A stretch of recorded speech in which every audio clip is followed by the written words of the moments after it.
This is Marketing of Today. I'm Cesar. Let's go! Yo, Joe Cruz. Joe Cruz. Welcome back to the Marketing of Today podcast.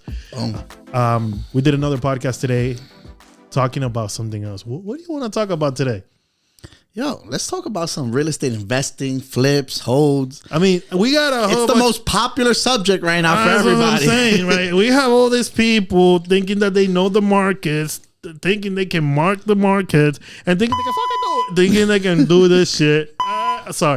Thinking they can do this? What do you think about all these new flippers, investors, taking advantage of this situation? I pray for them. You pray for them? I pray they don't get in trouble. Yeah, a lot of people lost money in 2008. People are going to lose a lot of money soon, and I hope I'm wrong. But rates are going up.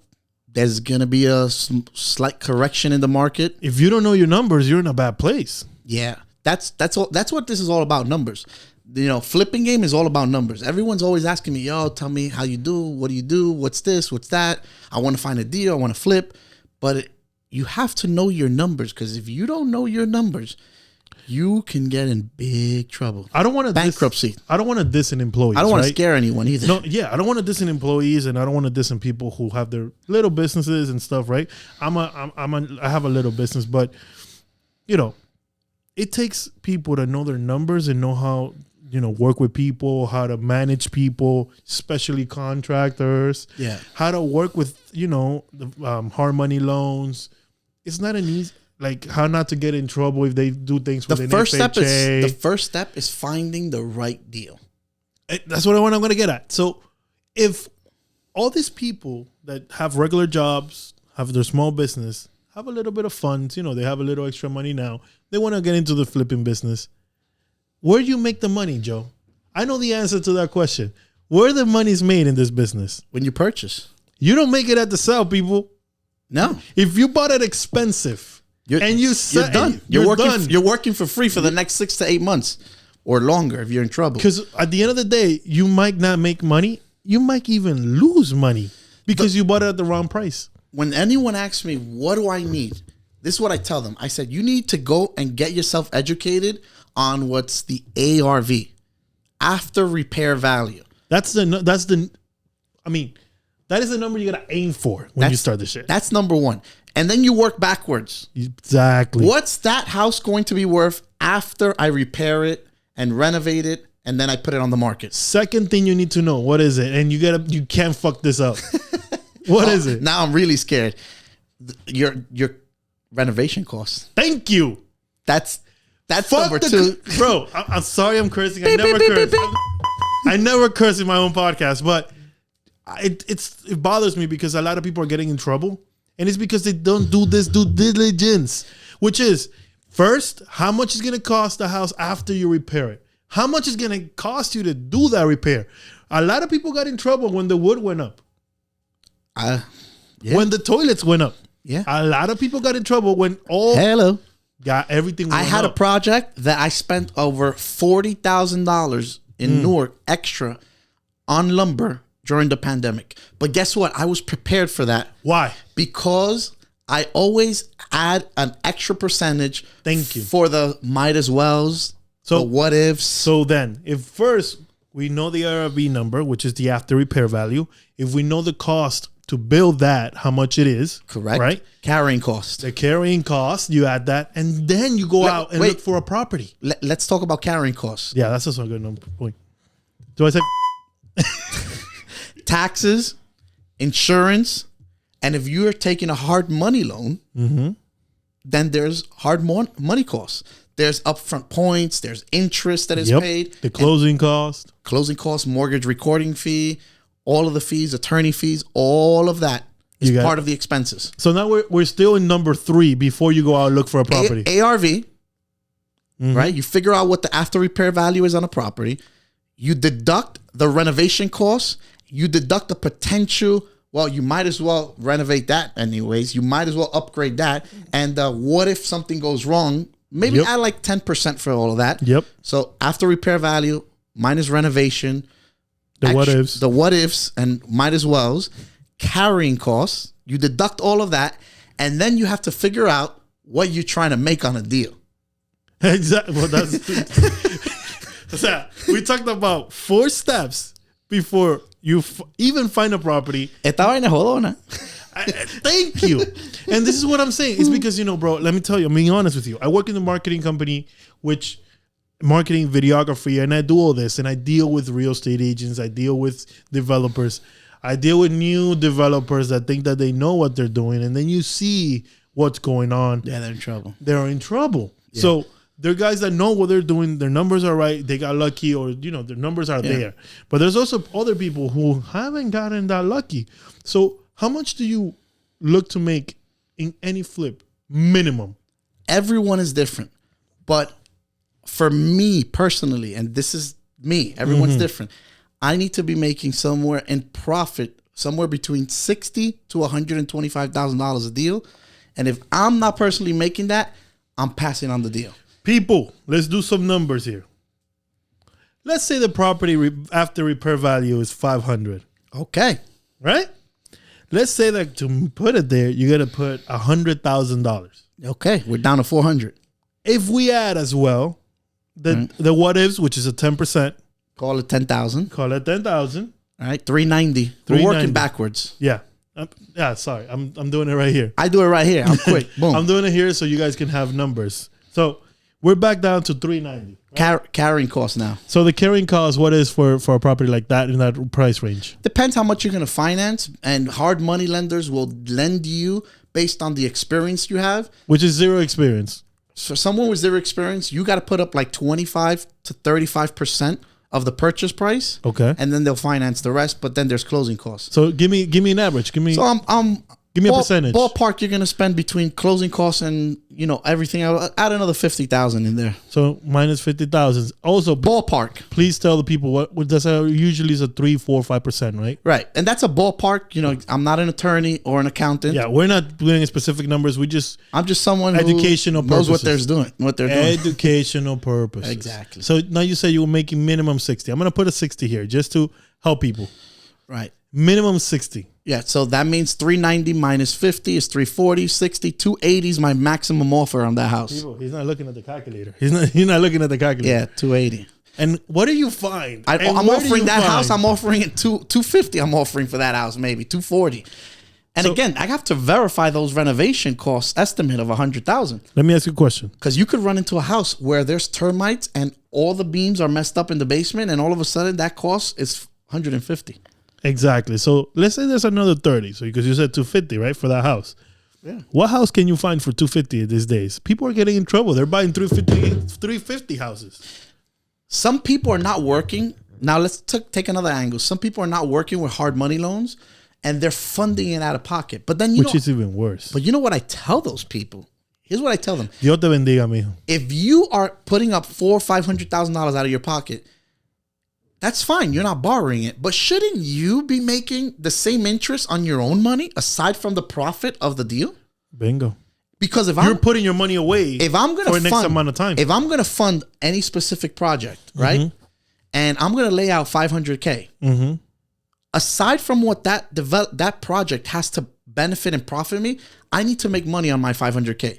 Because if I'm not making money on it, then I might as well put it in the stock market or in crypto and make an ROI somewhere else with that capital. So if you're putting all that money in and you're only making 60,000, you also got to factor in that your money was stopped in one place for X amount of time, which means you didn't make money somewhere else for X amount of time. And again, I said 60 to 125,000 per deal, but again, it depends what you're going to invest. So, every deal is different. You always want to double your money or even triple it, which is crazy. Not almost impossible. Yeah, because for this you need to put out. Anybody starting needs to put like 100,000 down payment. Yes, yeah. So if you want to get 250, it's $100,000 down payment almost. Yeah, you want to get started in flipping. You need $100,000 bare minimum, and you need good credit. You need financial statements because you're gonna go through a lender is gonna request all that because you don't have the experience. Besides all that, then okay. So besides everything we just touched, you still gotta have good credit. You still gotta know what you're doing. Yep. So, what advice do you recommend for people who really want to start? Don't do it on your own. Do it with somebody. Do it with someone who knows what they're doing. Have a proven track record, which is even more important. People, if their social media shows houses that is just pictures and doesn't show the befores and afters, at minimum, then don't trust it because they're not doing it. They're just telling you they can do it, but are they really doing it? Yeah. Do it with someone who knows what they're doing, has a track record. I just seen a lot of people getting in trouble, man. Have them mentor you, coach you through it. And how is it? It's not going to be like a classroom setup. You're going to go through the trenches. You're going to see the demolition process. You're going to see the obtaining the permits process. It's not pretty. You're going to see, oh, shit, now we have to do that. And that's another $5,000. Oh, there's an oil tank. Thank you. Oh, there's this. Thank you. Oh, there's that. What you're saying is music to my ears. Yeah. It's not pretty. But it's worth it. The money's there. The money's there. But people don't understand that this is not HGTV where we have it before and after in one day. And no, people, this is not a pretty process. I never watch HGTV. You can get 20. So fake. You can get 20 contractors in one property. And it's not going to be done in one day. No. It's not because there's always problems arise. Always. People need to finish something in order to start something Have else. you ever heard of Murphy's Law? He has a thing on, if you Google it, what could go wrong will go wrong. Always have that mentality and be prepared for the worst case scenarios, because if you're prepared for the worst case scenarios, then it doesn't matter if worst case happens. So you were ready for it. Like, yeah, bring it on. Let's go. Let's go. So I'm a school teacher. Okay. I have $100,000 saved in the bank account. What should I do if I want to start real estate? I would find someone that has a track record, knows what they're doing, and invest with them. Any flipper, doesn't matter if they have $5-10 million. Any investor, developers. I'm a broker as well, so I work with developers that are building $20 million buildings, and they're bringing on investors, 200, 100,000. Yeah, and they're doing investment funds. Go and put your money with someone who you trust, knows what they're doing, learn in that process, and try to multiply your money slowly. It's not a get rich quick kind of scheme. Yeah. It's not possible. You're not going to turn 100,000 into $1 million. It doesn't work that way. You have to have a lot of years of experience in order to be able to find a deal that makes those type of numbers, and then have the ability of holding that property to make that kind of money. The only way you can make, I'm going to give you one scenario that I know, you probably know billion, but that I know, is buying a distressed property in a very good area that is up and coming, and building something huge. Is the only way. That's development right there. That's development. And then the problem with that, people, and this is what people don't understand, is to make that type of money, you got to wait a year or 2 years before you start building. For the permits. Maybe changing zoning variances. Because the city, whichever it is, town, city, whatever it is, needs to approve a project that massive. Yeah. This malls, what people don't understand is that malls, buildings, that shit takes years before the first. The hardest part is always finding the deal. Yeah. That's the hardest part. Once you find the right deal and you know the numbers work, and you know what? If anyone's watching this is for education, by the way. If anyone's watching this and you find the deal and you think it's worth it, hit me up and I'll look at it for you, and I'll give you free advice, and I'll tell you if I would or would stay. I get calls that. You're saying you're gonna do that for free? Yeah. No developer does that for free. Just an advice. Don't call me every day with a deal. But we will help you. Yeah, of course. Listen, I don't need to charge anyone for that. I got a call the other day from someone, a good friend, and he's like, "Yo, this is what's going on with this deal. What do you think?" I said, "Well, I ran the numbers exactly how we just ran them with him," and I was like, so you would profit like $20,000 on that deal. And that's too risky. And if something goes wrong, you're in trouble. And he's like, so I should $10 or positive 10. And then, wait, I didn't tell him not to do it. He was like, so should I do it? And I said, you just didn't hear what I just told you? Would you want to work for 8 months for this amount? And maybe if something goes wrong, you're in trouble and you don't make money? He's like, yeah, I shouldn't do it. I said, there's your answer. Bingo. I think we should wrap it up with that, because we gave people too much gems in 14, 15 minutes. And I think it's too much. Last thing you would like to say to anyone who's trying to get into the flipping business. Everything takes time. Success is not overnight. Bingo. Get your education, put in the work, put in the time. You will get there eventually. Have goals. How many years? You've been in this? 16 for me. 16 years in the real estate business. Yeah. How long you been developing? 4 years. People. He took 12 years before he started doing himself. Yeah. That's how it is. And I can assure you it wasn't because of money. Yeah. It's because you need to know And what I you're made doing. mistakes and lost money too. There you go. So you're going to lose money. Make sure you have your numbers right. It's a numbers game. And look, me personally, I want to add something here. I've been in this business for 5 years, maybe even more in other ways. I'm managing Instagram's account since I started. That's a reason why I don't like doing it anymore, but I know how this works. I'm here today, and I can say that I'm finally enjoying the fruits of my labor 5 years later. That's how it is in every business. Every business. That's what I want to get at. There's no get rich quick schemes. You need to know what you're doing. Right now, I can tell you when something's right or wrong and when some marketing works. And another thing more important is feel happy when you're doing your own business with your small successes. Because it's not the big success that makes you happy. Yeah. It's the path to get there. Right? Yo, listen. It's a marathon, not a sprint. Thank you. Bingo. That's what it's all about. That's it. I think we should close it with that. People, it's a marathon, not a sprint. Thank you for being in this podcast today, bro. Thanks for having me, brother. You love this, don't you, right? Yo, let's do it. It's the second time. You like this, I like it. Yo. It's a cool feeling. It's a cool vibe. I like it. Thank you so much for teaching these people flipping, and I hope you have a great day, man.